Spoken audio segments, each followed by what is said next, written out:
ये लोग यदि डरते सिर्फ तब हैं जब कोर्ट का चाबुक चलता है, कोर्ट का हंटर चलता है। अभी तो एक तरह से आउटसोर्स कर दिया गया है बेल्ट्रॉन को। सरकार के साथ क्या होता है कि सरकार लात का भूत होती है, सरकार बात से नहीं मानती है। मित्रों नमस्कार। कल बेल्ट्रॉन मामले में आप देख रहे होंगे कि कल हजारों की संख्या में छात्रों ने बवाल काटा और कार्यालय के सामने जिस तरीके से वो लोग मांग कर रहे थे और एप्लीकेशन देकर के अंदर भी बात करने गए, लेकिन उन सभी लोगों को जो है मैनिपुलेट किया गया। और उसके बाद अब छात्र जो है हाई कोर्ट जाने के लिए तैयार है, हाई कोर्ट में केस करने के लिए रेडी हैं। पूर्व IPS ऑफिसर अमिताभ दास सर से जानेंगे कि बेल्ट्रॉन पे जो मामला है, कोई वैकेंसी का कोई क्लियर नहीं किया गया।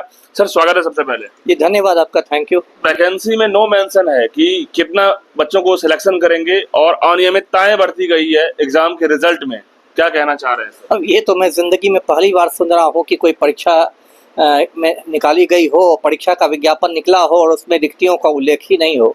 ये तो मतलब बिहार में ही संभव है। बड़ी से बड़ी परीक्षा हिंदुस्तान में होती है, चाहे UPSC की हो या नीट की हो या किसी भी हो, रिक्तियां तो रहती ही है। ये तो कोई अजीब बात नहीं है, क्योंकि रिक्तियां का मतलब है कि आपने पारदर्शिता रखी है कि भाई इतनी लोगों को हम बहाल करेंगे।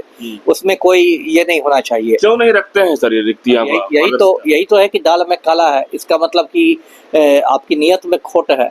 छात्र कह रहे हैं कि सर दाल काली नहीं है, पूरी दाल ही काली है। वही बिहार में तो ज्यादातर मामलों में पूरी दाल ही काली होती है।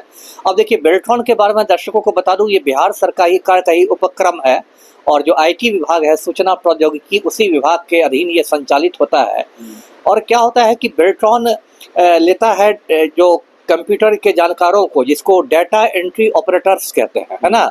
और ये जो डाटा एंट्री ऑपरेटर्स हैं, ये बिहार के अलग अलग विभागों में काम करते हैं। कार्यालय में खास के कंप्यूटर से जुड़े ये काम करते हैं।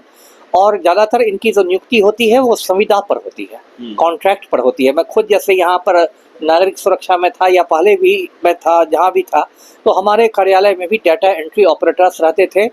संविदा पर 1-1 साल के लिए उनका संविदा बढ़ाया जाता है। यदि उनका काम संतोषजनक रहता है तो फिर बढ़ता है उनका काम, और उनका जो भुगतान होता है वो बेल्ट्रॉन के द्वारा ही होता है।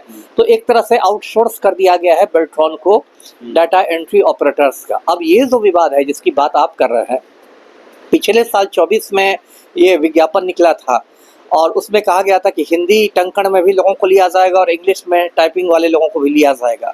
और उसके बाद इसकी काफ़ी प्रक्रिया चली, लंबी सी प्रक्रिया। पहले तो फॉर्म भरने की, फिर इसकी मतलब परीक्षा की प्रक्रिया हुई, और अब ये 17 अप्रैल को, यानी कि 5 दिन पहले इसका परीक्षा फल निकाला गया है।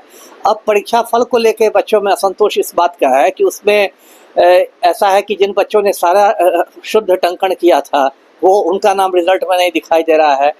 किसी बच्चे से समय से पहले उनकी कॉपी ले ली गई थी, उनके साथ अन्याय हो गया है। तो कल ये लोग जो राजवंशी नगर में बेल्ट्रॉन का कार्यालय है, वहाँ हजारों लड़के लड़कियां पहुंचे थे और उन्होंने ज्ञापन दिया। लेकिन ज्ञापन तो एक बिहार में ऐसे कितने ज्ञापन आते हैं जाते हैं, कुछ होता नहीं है। ज्ञापन भी उन लोगों ने ले लिया, लेकिन मुझे संदेह है कि ज्ञापन पर कुछ काम होगा। कई जगह कंप्यूटराइज मिस्टेक भी है। कई जगह कंप्यूटराइज मिस्टेक है, ये पहले से हो रहा है। और यहाँ तक कि इसके पहले भी TRE की भी शुरुआती 2 कॉपियाँ गई थी बेल्ट्रॉन में, उसमें भी हंगामा हुआ था कि बेल्ट्रॉन को नहीं भेजा जाए, क्योंकि बहुत बच्चों को बेल्ट्रॉन से फोन आने लगे थे, कथित रूप से पैसे की मांग करने की जाने लगी थी। अब यही जो परीक्षा है जो डाटा एंट्री ऑपरेटर्स की, उसमें 6 लाख बच्चों ने फॉर्म भरे थे और हर बच्चे से 1-1 हज़ार रुपए फॉर्म का लगे गए थे। अब आप जोड़ लीजिए 6 लाख बच्चों से 1,000, तो करोड़ों का मामला हो गया। तो करोड़ों की वसूली होती है। बच्चे तो कह रहे हैं कि तकरीबन 60 करोड़ का उगाही का मामला है। अब क्या ये है, हो सकता है। अब तो ये बच्चों का इल्जाम है, इसमें तो जांच होनी चाहिए। लेकिन बिहार में हम लोग क्या उम्मीद रखें? कोई परीक्षा, यहाँ मैं दर्शकों को याद दिलाता हूँ, कोई ठीक ठाक से परीक्षा हो रही है। आप ये सिपाही भर्ती की परीक्षा हुई, उसमें देखिए इतना हंगामा हुआ। 1 अक्टूबर 2023 को परीक्षा हुई, 3 अक्टूबर को रद्द करना पड़ा, उसका पेपर लीक कर गया, है ना। उसमें संजीव सिंघल ने कितना खेल किया और क्या नहीं किया, उन पर कोई कार्रवाई नहीं हुई। वहाँ से हटा के उनको ऊर्जा विभाग में सलाहकार बना दिया गया। TRE 3 की परीक्षा हुई, उसमें देखिए हजारीबाग झारखंड में एक बैंक्वेट हॉल से 250 बच्चे पकड़ा गए, वहाँ सॉल्वर गैंग था। BPSC 67वीं की परीक्षा हुई, उसमें जो PT की परीक्षा थी उसका पेपर लीक हो गया आरा से, उसको रद्द करना पड़ा। अभी जो 70वीं परीक्षा हुई, उसमें देखिए बापू परीक्षा केंद्र में इतना हंगामा हुआ, केंद्राधीक्षक को हार्ट अटैक आ गया, बेचारे वो मर गए। उसके बाद महीनों तक BPSC आंदोलन चला। और ट्रांसपेरेंसी आए ना आए, करे न करे बिहार सरकार, लेकिन छात्र तो आवाज तो उठाते ही रहेंगे। उठाना ही चाहिए, क्यों नहीं उठाएंगे? उठाना चाहिए। मतलब कहते हैं ना कि जुल्म सहने से जालिम की मदद होती है, तो जुल्म क्यों सहा जाएगा। और और देखिए, मतलब बिहार सरकार इतनी संवेदनहीन हो गई है कि पूरे बीपीएससी अभ्यर्थियों ने मांग की कि हम लोग को 5 मिनट दिया जाए मुख्यमंत्री से मिलने का, और उनको 5 मिनट तक नहीं मिला। और उस मुख्यमंत्री से जिन्होंने खुद अपनी राजनीतिक पारी छात्र आंदोलन से शुरू की, यही तो दिक्कत है। पलटू राम ने जो अपनी राजनीतिक पारी शुरू की 1974 के छात्र आंदोलन से शुरू की। उसमें तो थोड़ा लंबा हो जाएगा। हम आपसे जानना चाहेंगे कि बेल्ट्रॉन के 6 लाख अभ्यर्थियों का जो अभी परेशानी का सवाल है, उसको क्या करें, क्योंकि कोर्ट का रुख कर रहे हैं ये। देखिए, अंत में कोर्ट ही काम करेगा। मैंने देखा है कि सरकार के साथ क्या होता है कि सरकार लात का भूत होती है, सरकार बात से नहीं मानती है ना। आप सरकार को बोलते रहिएगा, ज्ञापन देते रहिएगा, सब लोग आपको टहलाते रहेंगे, देखते हैं, सोचते हैं, सुनते हैं, और जो बिहारी भाषा में यदि कहूँ, ये लोग थेथर होते हैं। इन पर कोई असर नहीं पड़ेगा।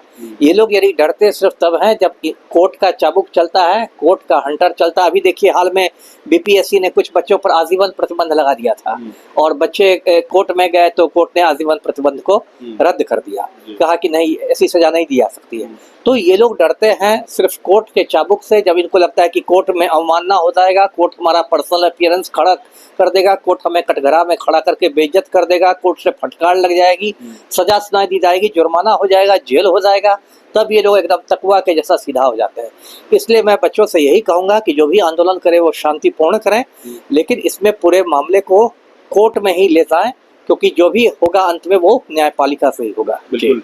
तो मित्रों, ये अब सवाल है कि बेल्ट्रॉन की अनियमितताएं जो रिजल्ट में बढ़ती गई है, और जिस तरीके से पूरा जो है नीतीश सरकार का बेल्ट्रॉन के अंदर में आरोप लगाया जा रहा है कि पूरा सिस्टम करप्ट है, तो अब कोर्ट का ही आपके पास एक ऑप्शन है। आप शांतिपूर्ण तरीके से कोर्ट में जो है जजमेंट के लिए दें और रिट दायर करें, और उसके बाद जो चीज़ निकल के आएगा उस पर भरोसा रखें, क्योंकि आपकी परेशानी 6 लाख अभ्यर्थियों का बहुत बड़ी संख्या में है, पूरे बिहार के बड़े लेवल की संख्या में अभ्यर्थियों की संख्या है।